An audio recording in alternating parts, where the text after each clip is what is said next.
ஒரு ஊர்ல ஒருத்தர் இருந்தார். ரொம்ப நல்லவர். யாருக்காவது ஏதாவது கொடுத்துக்கிட்டே இருப்பார். கொடையாளி. தினமும் யாராவது ஒருத்தருக்கு ஏதாவது கொடுக்கலன்னா அவருக்கு தூக்கம் வராது. அப்படி ஒரு பழக்கம். அது மட்டும் இல்ல, அவர் கொடுக்கறது அடுத்தவங்களுக்கு தெரியாது. அவ்வளவு ரகசியமா அதை கொடுப்பார். வலது கை கொடுக்கறது இடது கைக்கு தெரியக்கூடாதுன்னு சொல்றோம் இல்லையா, அது மாதிரி அவர். ஒரு நாள் ராத்திரி அவர் ஏற்கனவே தயாரா கட்டி வச்சிருந்த பண முடிப்பை கையில எடுத்துக்கிட்டார். இன்னைக்கு யாருக்கு தர்மம் செய்யறது அப்படின்னு யோசனை பண்ணிட்டு இருட்டுல அப்படி நடந்து வந்துகிட்டு இருக்கிறார். யாரோ ஒருத்தர் எதிரில வர்றது மாதிரி தெரிஞ்சது. உடனே அவர்கிட்ட போனார். தன்னுகிட்ட இருந்த பணம் முடிச்சு அவசரமா அவர் கையில திணிச்சுட்டு திரும்பி வந்துட்டார். அப்பாடா, ஒரு வழியா யாருக்கும் தெரியாம இன்னைக்கு தர்மம் பண்ணியாச்சு அப்படிங்கிற மகிழ்ச்சி, மன நிறைவு அவர் முகத்துல. நிம்மதியா தூங்கி எழுந்திருச்சார். மறுநாள் காலையில ஊரு பூரா ஒரே பேச்சு. என்ன பேச்சுன்னா, நேத்து ராத்திரி ஒரு திருடன் கையில யாரோ பணத்தை கொடுத்துட்டு போயிருக்கிறாங்க அப்படின்னு இது எல்லாரும் பேசிட்டு இருக்கிறாங்க. இது கேள்விப்பட்டதும் அந்த பெரியவருக்கு ரொம்ப வருத்தமா போயிட்டுது. அடடா, போயும் ஒரு திருடனுக்கா உதவி செஞ்சிருக்கிறோம், பிரயோஜனம் இல்லாம போட்டுதே அப்படின்னு நினைச்சானா. சரி,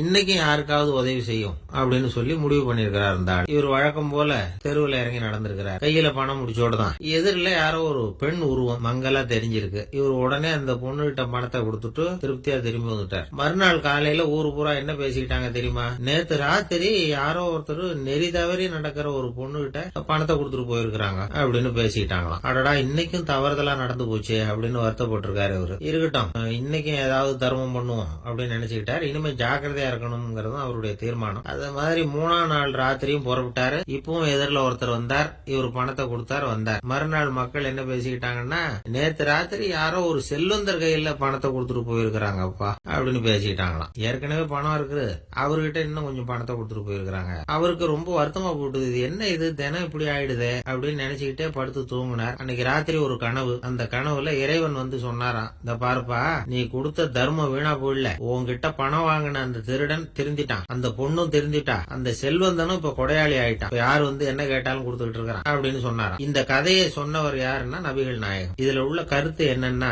நல்ல மனசோட தர்மம் பண்ணுனா அது வீணா போயிடுறது இல்ல அப்படிங்கிறது தான். இன்னொரு கருத்து, தர்மம் வந்து தன்னை மட்டும் அல்ல, அடுத்தவங்களையும் தீமையிலிருந்து காப்பாற்றும். இதுதான் நாம புரிஞ்சுக்க வேண்டிய ஒரு உண்மை. இந்த காலத்துல இது மாதிரி சில சம்பவங்கள் நடக்கிறது உண்டு. ஒரு பெரிய ஒரு இருட்டுல நடந்து வந்துகிட்டு இருந்தார். எதிரில வந்த ஒருத்தன் வலு கட்டாயமா இவர் கையை பிடிச்சி ஒரு பண முடிப்பை கொடுத்து வச்சுக்க சொல்லிவிட்டு அவன் பாட்டு விலகி போயிட்டான். பெரியவருக்கு ஆச்சரியம், இந்த காலத்திலயும் இப்படி வலது கை கொடுக்கறது இடது கைக்கு தெரியக்கூடாதுன்னு நினைக்கிற கொடையாளிகள் உண்டு போல இருக்கு அப்படின்னு யோசனை பண்ணிட்டே நடந்தாராம். கொஞ்ச தூரம் போயிருப்பார். அதுக்குள்ள அதே ஆளு திரும்பி வந்தான். கொடுத்த பணம் முடிப்ப திருப்பி கொடுங்கன்னு கேட்டு வாங்கிட்டு நடக்க ஆரம்பிச்சான். இவருக்கு ஒன்னும் புரியல. ஏன்பா அப்படி பண்றேன்னு கேட்டாராம். அது ஒண்ணும் இல்லைங்க, கொஞ்ச நேரம் இத உங்ககிட்ட கொடுத்து வச்சிருந்தேன், அவ்வளவுதான் அப்படின்னு இருக்கான். ஏன்னு கேட்டிருக்காரு. என்ன பின்னாடி போலீஸ் தேடிட்டு வந்துகிட்டு இருந்தது, அதுதான் அப்படி பண்ணேன், இப்ப போயிட்டுது, இனிமே ஒன்னும் பயம் இல்ல அப்படின்னு சொல்லிவிட்டு அவன் பாட்டுக்கு நடந்து போறான்.